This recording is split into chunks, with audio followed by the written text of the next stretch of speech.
All right, it's time for your payroll program walkthrough. This is a little bit of a change from previous walkthroughs because I'm not going to do the whole setup for you.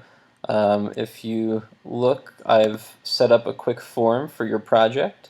It's got the required fields. It's also got a couple labels in it to help describe.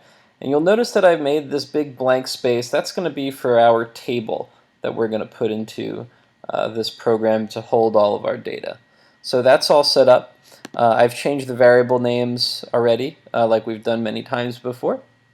Also in our view controller, we have set variables for our model and our view, and we've also initialized our view and made it visible. Okay, so that's what we've done so far for now.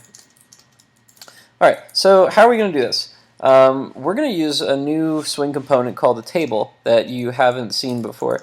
There's a lot of different ways to make a table, but I find the easiest way is to actually override the constructor of the view. So what you're going to do is you're going to make a space here and hit @override. And instead of this, we're just going to get rid of that set visible there. New show me the money view.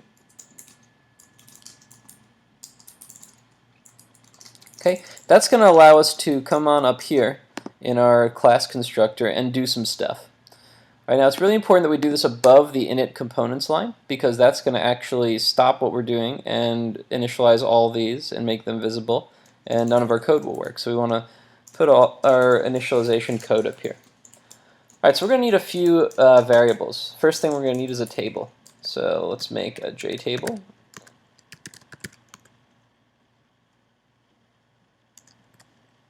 And you can go ahead and give this to your private property.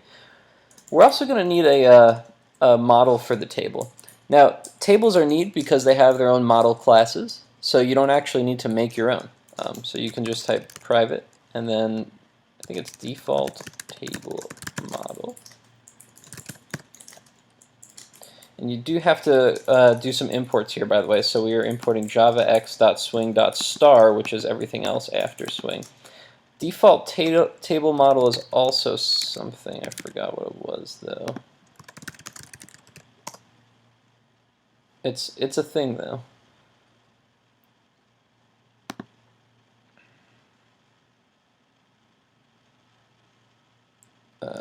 Java.swing.table, javax.swing.table. There you go.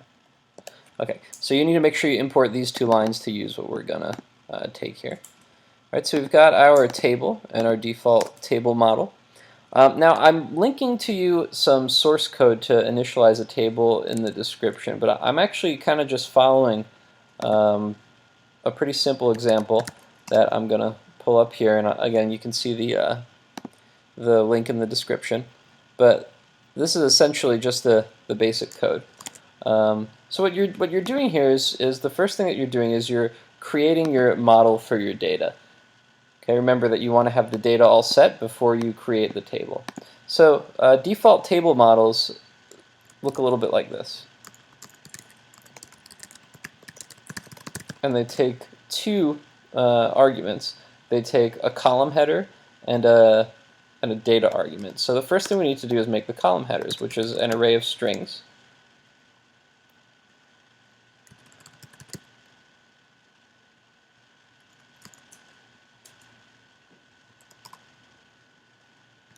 And in our columns, we need to have date, we have hours worked, we have rate, and we have money owed.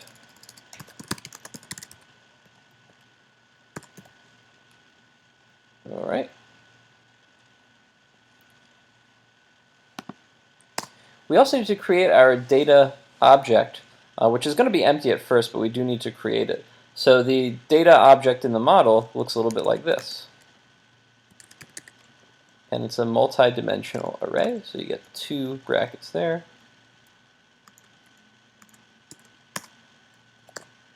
And we're going to go ahead and leave it empty because, well, there's nothing in it.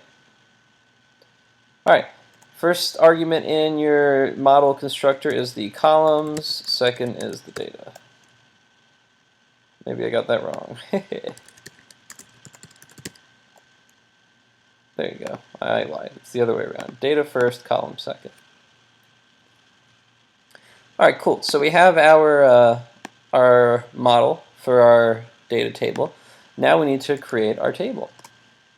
So I'm going to go ahead and take a peek here. Looks like we say table equals new JTable, and we want to input the model there. Okay, this creates a new table with the model that we've created for it. We also want to add a scroll pane. The scroll pane is so that the table can continue to resize. It's not completely necessary for this project, but we might as well do it since you're going to definitely use it in the future. So we'll say scrollpane equals new scrollpane, and inside that we're going to put our table. Cool. And then the next thing we need to do is just add this scroll pane to the swing form, which is this, because we're initializing all this from the form. So we're going to say this.add scroll pane. And that's basically all we need to do. We've created our table, we've created our model, we've put the table inside of a scroll pane.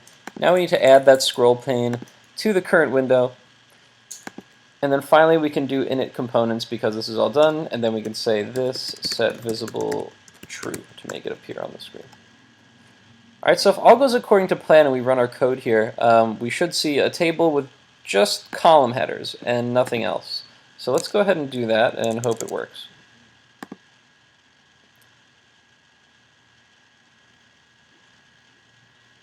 Okay, here we are hoping it works.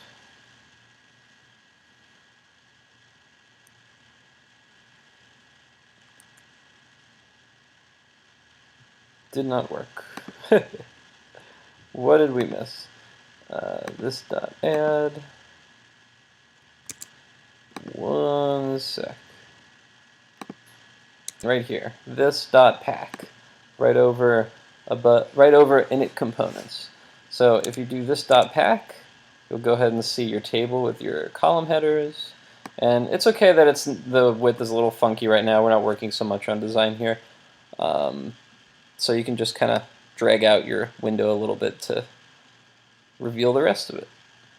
Alright, so that handles creating the table. Now we need to actually put data in, because if you hit this submit button, well, nothing's going to happen. Okay. So make sure that you have hooked up an event to that submit button, which we have in our code here. Remember to do that. You go into design mode, you hold your button, go to events.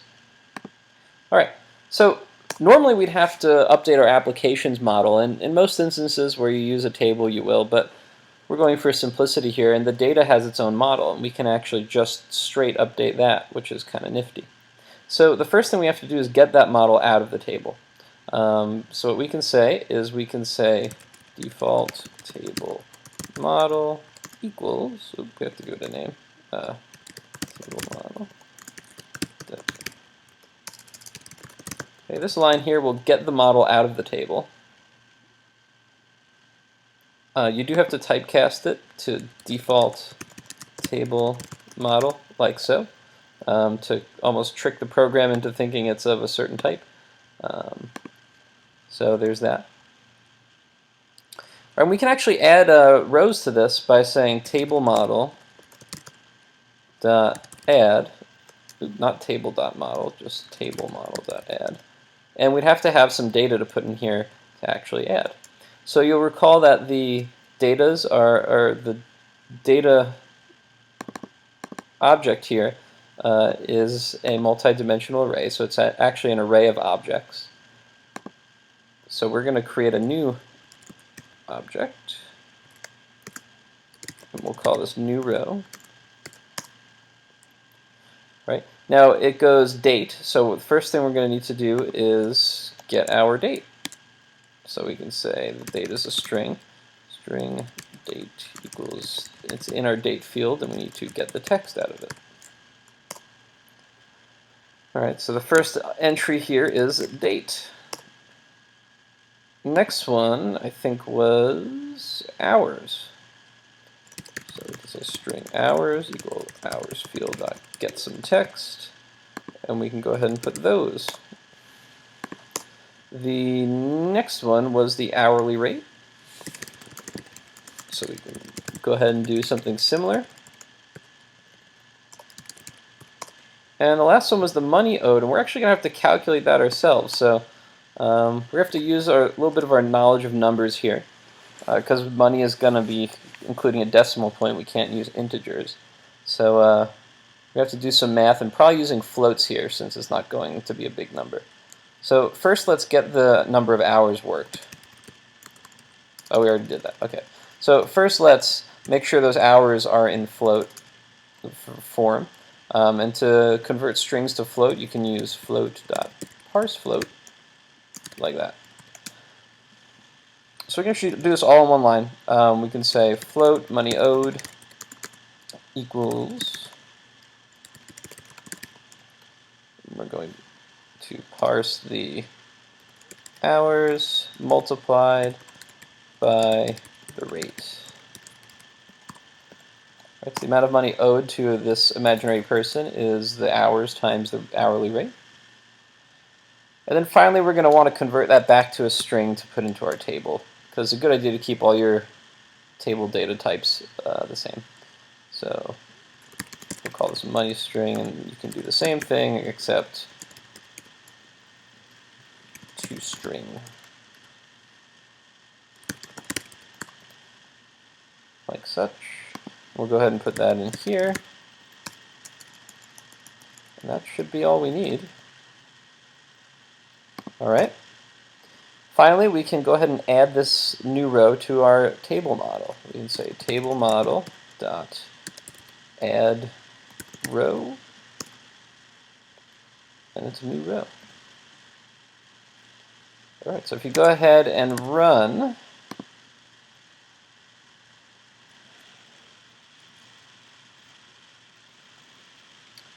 you should be able to fill out your form and have it input the data into the table. Look at that. Let's see, you're really expensive. Alright, so there you go. Now you still have a little bit of work to do on your own for this project. You are going to have to get the total amount owed to display. That's going to be done again in your handler here. But I think that you can probably do that on your own. And if you can't, that's why I'm here. So best of luck, enjoy, and happy coding.